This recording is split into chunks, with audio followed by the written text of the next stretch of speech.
ማን ብለው እንደሚጠሩ ታውቃላችሁ? የራሱን አልበም ሳያወጣ የማይሰስተው አርቲስት ለአንተነህ ወራሽ ሞቅ ያለ ጭብጨባ ወደ ስቴጅ እስቲ አንድ ጊዜ ሞቅ ያለ ጭብጨባ ይገባል። ሞቅ ያለ ጭብጨባ ይገባል።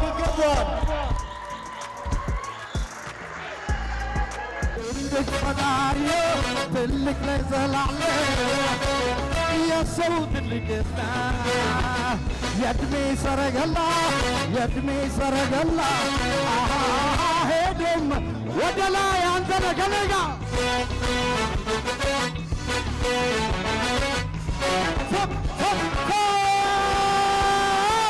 ሁላችን ቤታችን